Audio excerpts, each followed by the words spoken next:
بإسلامي وإيماني أضاء الكون وزمن بإسلامي وإيماني أضاء الكون وزمن الحمد لله الذي هدانا لهذا وما كنا لنهتدي لولا أن هدانا الله وصل اللهم على سيدنا محمد النبي الأمي وعلى آله وصحبه ومن تبعهم بإحسان إلى يوم الدين ثم أما بعد. Bugün aldınqı derstiki qalb məğlubiyyət haqqında toxtulub ütümüz. Şu dərsinin axırısı, aldınqı dərsinin axırısı qalb məğlubiyyət degan muş mavzuda toxtulub ütümüz. Aldınqı dərsdə bu qalb məğlubiyyətninki sırları haqqında toxtalğan. Bugün mu yani şu sırları haqqında davamlaşdırırız.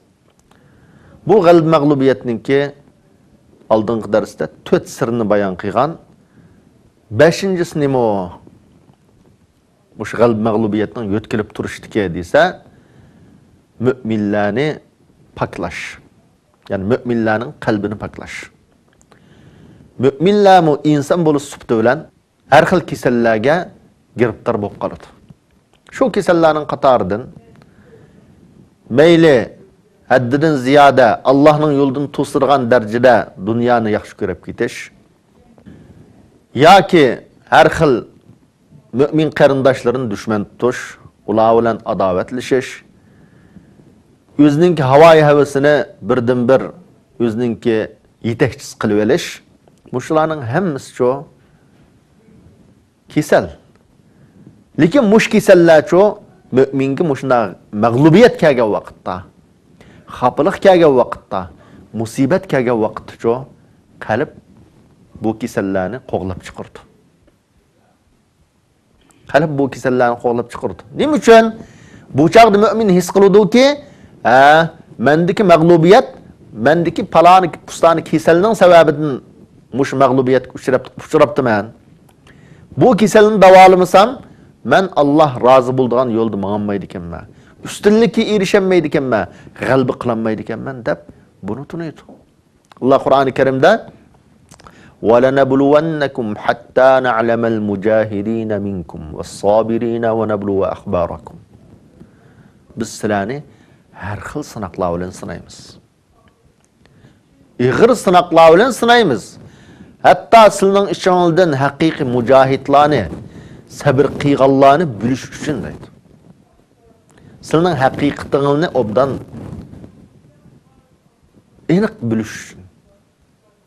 Qalbingiz nima va, vujudingiz nima va, iddiyangiz nima va, shuni bilish uchun biz sizlarni har xil yo'l bilan sinaymiz dedi.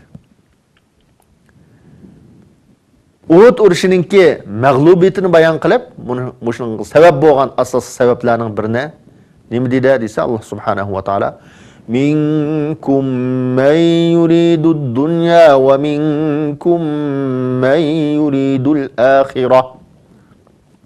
Şu sahabeler şu. Allah'ın en yakın bendileri, Peygamber aleyhisselam'ın sahabeleri cennet kirişke bişaret birilgeller. Şulan nimdir Allah subhanahu wa ta'ala dese, silinin qatınıldan dünyanı izdigelli var. Yani muş uruşta dünyanı maqsad qilib qalganlı var. Ahiretni maqsad qilganlı var. Deb bayan qildi. Unda bo'lgandan keyin, uningdan keyingi ummatda tabii dünyani maqsad qilib qilish, obro'ga erishishni maqsad qilib qilish, ya huquqqa erishishni maqsad qilib qilish, bu insonlarda, müminlarda tepilishi naiti aqlga muvofiq ish. Yani bunun tepilishi normal ahval. Lekin mümin ço Allah'ın razılığını deb, o'zining ustunlikka erishish uchun, düşman bilan bo'lgan kurashda g'alaba qilish uchun bu nafsdagi bundaq muhabbatlarni, har xil havaslarni qo'g'lab chiqarishga, nafsini paklashga tirishchilik qiladi. Mana bu mu'minning qilishga tegishli majburiyat. Shuning uchun bu g'alb mag'lubiyat cho'qim qalbni tozalash uchun ba'zi inson mag'lub bo'lgan gap. Mag'lub bo'lgan vaqtda kasalning nadiligini bilib, illatning nadiligini bilib, men ma illat bo'lg'achqa, ma kasal bo'lg'achqa men mag'lubiyatga uchrabdiman. Biz mu'minlar jamoati mag'lubiyatga uchrabdik. Shu ma kasalni-cho davolayli deydigan iddia ang shu chaqda shakllandi. Hozir qaraydigan bo'lsak, butun ummat islom ummati o'zidagi kasallarni davolashga chaqiriq qilyapti. Bugungi xafaliq, bugungi mag'lubiyat mush kasaldan kelib chiqqan deb, masalan, dinni sog'lom to'g'ri tushunish, yaxshi o'qish, birlashish, ittifoqlashish, har xil ziddiyatlardan yiroq qochish, mushuning da'vat va ahamiyati. Nima uchun? Desa, islom ummatining mag'lub bo'lishlik sabablari mush ekan, asosligi taqvodorlikning yo'qolib ketishi ekan, shaklvozlik egallabdi hayotimizni. Ma kasaldan qutulmasak, ma bugungi musibat, xafalikdan, zulmdan qutulolmaydi ekanmiz degan mushu iddia umum musulmonlar jo hozir alohida umum musulmonlarning hayotini egalladi. Oltinchisi, dinninki ustunlikka erishishi, dinninki g'alba qildiganligi. Yani g'alb mag'lubiyatning yo'tkilib turishidiki, mu'minlarning har doim g'alba ustun tutmay, anchumuncha mag'lub bo'lishi nima uchun desa, musulmonlarning ustunlikni egallashininki amaliyotda vujudga chiqib turadiganligini belgilash. Allah Qur'oni Karimda bu haqda nima deydi desa, inna lanansuru rusulana wallazina amanu fil hayatid dunya. Chuqum biz payg'ambarlarimizga, u payg'ambarlarga iymon keltirgan mu'minlarga hayot dunyoda g'albini ato qilamiz. Ustunlikni ularga beramiz da'vatidir. Mush ustunlikni berish agar burun bir qatim bo'lgancha keyin takrorlanmay ta qiyomat kunigacha davomlashgan bo'lsa, xuddi ma oyatni o'qigan odam bir hikoya, voqelikni o'qigandek hissiyatda bo'lgan bo'ladi. Buning g'albining qandoq bo'lganligi, mag'lubiyatning qandoq bo'lganligi, mag'lub bo'lgandan keyingi ustunlikning, lazzatining qandoq yuqori bo'lganligini his qilolmaydi. Lekin inson mag'lub bo'lsa, uningdan keyin g'alba qilsa, bu chaqdacho bu g'albining lazzatini haqiqiy his qila oladi. Bu g'albining muhimligini haqiqiy his qila oladi. Bu dinga Allah subhanahu va taolaning yordam berdiganligini haqiqiy his qila oladi. Arablarda bir so'z var. Bir mazmunning takrorlanganligi bu ma'noni ta'kidlaydi deydigan. Ya'ni mu'minlarning g'alba qilishi, ustunlikni egallashidan iborat mush haqiqat zaman makonda bunda takrorlanib tursa, g'alba qildi. Uningdan keyin g'albini joyida saqlamay, vaqtning o'tishi bilan beparvolik qilib bu g'albidan ayrildi masalan mu'minlar jamoati. Uningdan keyin yan tirishchanlik qilib qayta g'alba qildi. Mushundaq takrorlansa, Allohning bu dinni haqiqiy qo'llaydiganligi, bu dinning egisi ekanligi, mu'minlarning egisi ekanligi, mu'minlarning aqidasida, iymonida, iddisitcho texim mustahkamlandi. Teximo buning haqiqati mu'minlarning kallasiga uchiq urdi. Bir qatim g'alba qilgancha keyin qat'iy mag'lub bo'lmay shu bo'yinchilam mengi vascho hayot shu bo'yincha mengi vascho desa, u chaqda xuddi burunqilar anda bir g'alba qilib ekan. Hozir qadar bunda davomlashib kelyapti. Hayotlik ish mushu deydigan hal shakllandi. Inson bir narsadan ayrilgan vaqtda ayrilgan narsaning qadrini biladi. Sağlam inson og'rib qolgan vaqtda sağlamlikning qadrini biladi. Boy kambag'al bo'lgan vaqtda boylikning qadrini biladi. Xuddi shuningdek g'alba ustidagi davlat qo'ygan kishilar davlatdan ayrilgandicho bu davlatning muhimligini, buning qadrini haqiqiy tunib yetadi. Shuning uchun Alloh subhanahu va taolo bu shundaq har xil sinoqlar bilan sinash orqali o'zining bu dinga har doim yordam berdiganligi, bu dinni ustunlik ega qildiganlikdan iborat mush haqiqatni bütün müminlarning iddisiga singdirish, bu haqiqatni takrar dunyoda vujudga chiqarish orqali müminlarning mush dinga bo'lgan iymonini texim mustahkamlash, mana bu hikmat sirlarining biri. Qalb mag'lubiyatdagi hikmat sirlarining biri. 7-si desa, rostchil kishilar bilan yolg'onchilarni ayirish. Bu qalb mag'lubiyat, boy-kambag'allik bo'lgan vaqtda haqiqiy rostchil bilan yolg'onchilik ayrildi. Boy-kambag'al, masalan bir odam boy bo'ldi, keyin boy bo'lgan vaqtda bir mo'sh do'stlari vardı. Keyin iqtisoddan ayrildi. Ma'lum qanday bir sababdan bo'lsin. Iqtisoddan ayrilgan vaqtda bu odamning haqiqiy do'sti bilan pulva deb do'st bo'lganlar ayriladi. Haqiqiy do'sti kambag'al bo'lib qolgandan bu odamni yo'qlaydi, izlaydi. Avval so'raydi. Manfaat paras odamcho darhol puldan ayrilgandan keyin u do'stini tashlaydi. Xuddi shuningdek, agar müminlar har doim ustunlikda bo'lsa, har doim qalbi ustur bo'lsa, desa, nurg'un yolg'onchi odamlar bularning sepib kirib oladi. Munofiqlarmi o chaqda aniq bo'lmaydi, oshkor bo'lmaydi. Munofiqning bozori qachon bo'ladi desa, müminlar mag'lub bo'lgan vaqtda. Müminlar zulm qilingan vaqtda munofiqning bozori chiqadi. Shuning uchun qalb mag'lubiyatdagi yana bir sir, yani bir hikmet, rastçıl iman egillari bilan yolg'onchilarni ayirish. Kim Allah'ını deb, Allah'ның dinini deb bu iman islom yo'lida mangdi, kim kuchni, iqtisodni, davlatni deb bu yo'lda mangdi. Allah'ның dinini deb mang'anlar, bu din egillari ojizlab qolsin, kuchli bo'lsin, mangayverdi.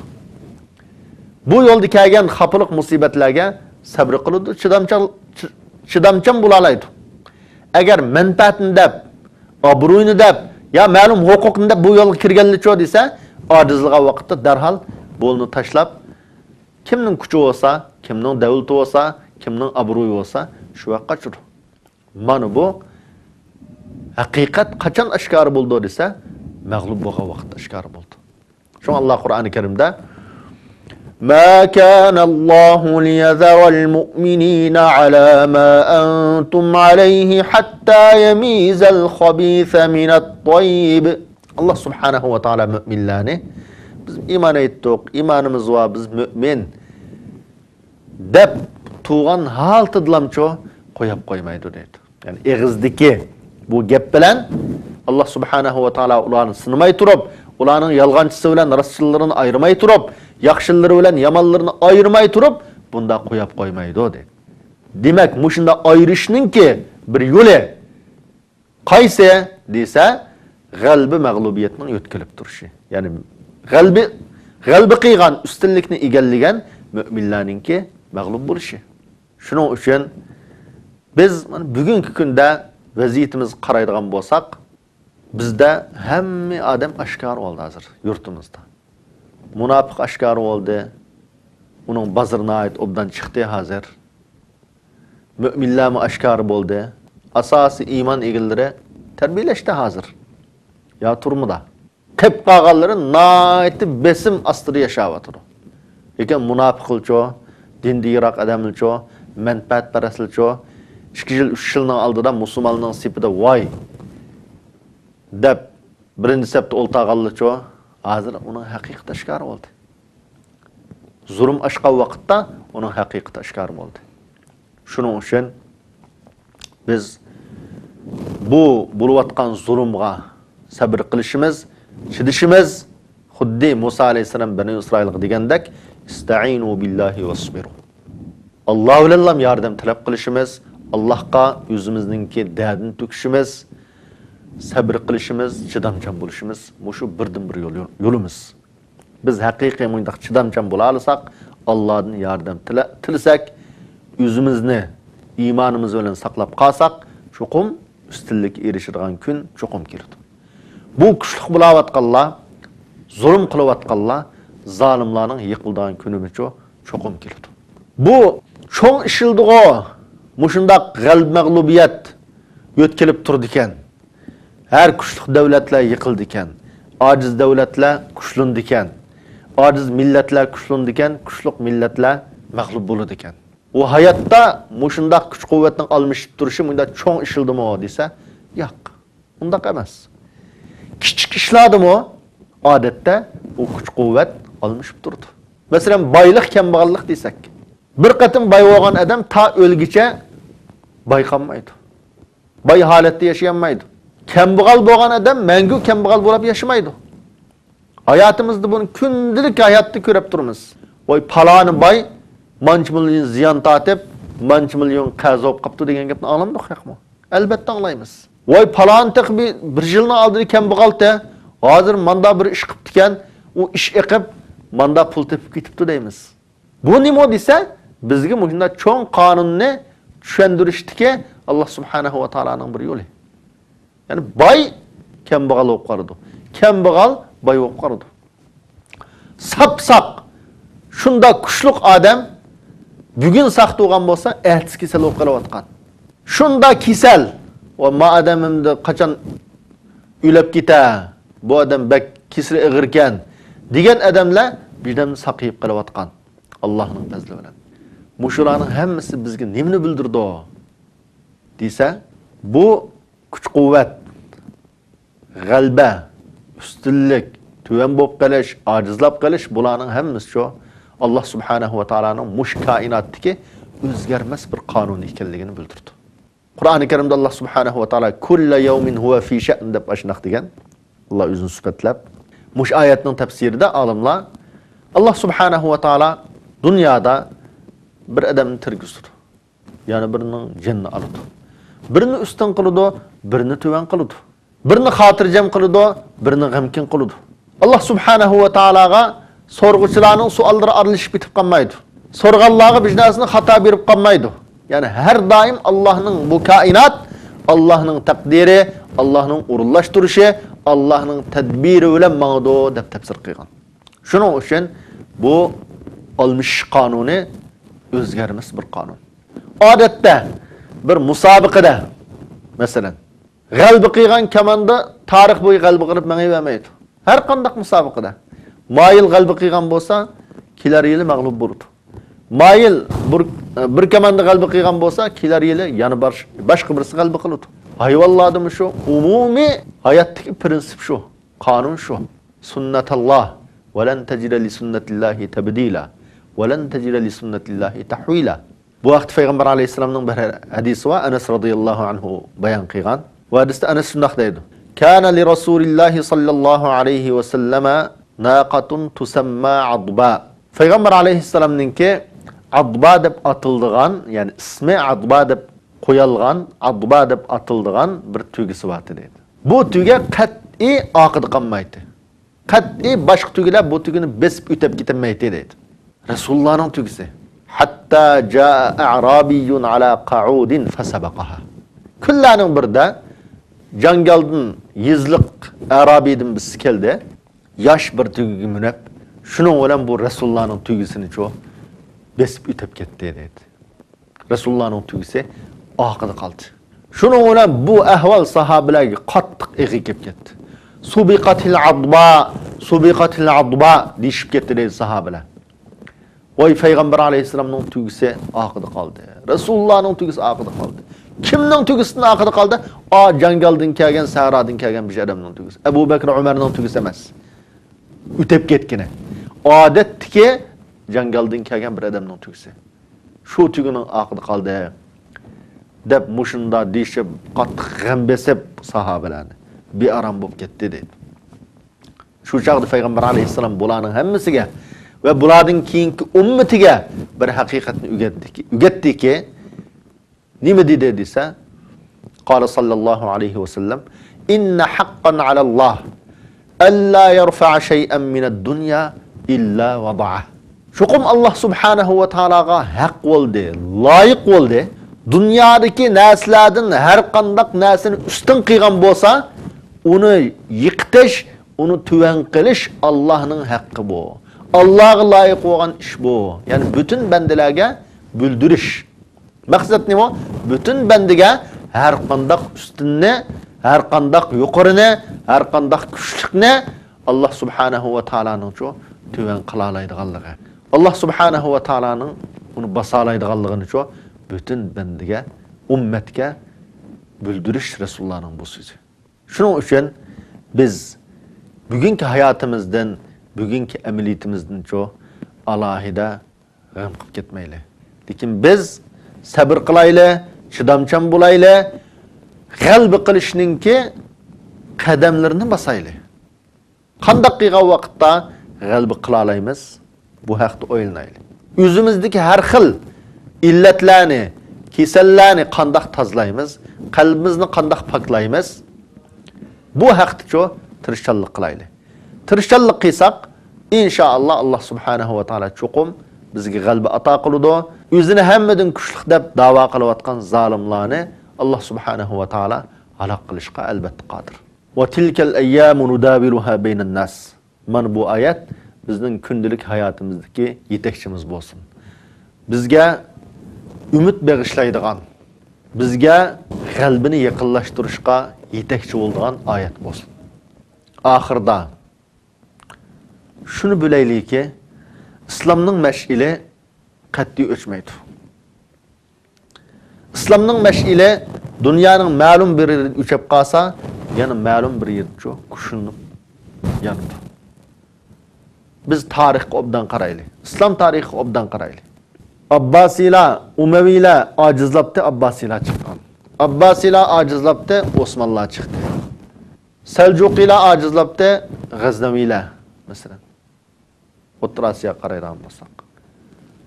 Qaraxonlardan keyin yana bizda mushunda bo'lib kelaylik. Andalusdan musulmonlar qo'g'ilibdi. Afrikadagi nurg'un Jazoir va uning o'yin tarafidagi nurg'un Afrikadagi xalq islom diniga kirgan. Demak, islom mash'ili o'chirgan mash'ala emas. Chunki buni o'chamaslikka har doim islom mash'ilining yenib turishiga Alloh subhanahu va taolo o'zi kepil bo'lgan. Inna nahnu nazzalna az-zikra va inna lahu lahafizun. Biz Qur'oni Karim tushirdik. Bu Qur'oni Karimni o'zimiz saqlaymiz deb Alloh o'zi kepil bo'lgan. Qur'oni Karim maktabda saqlangan kitob emas.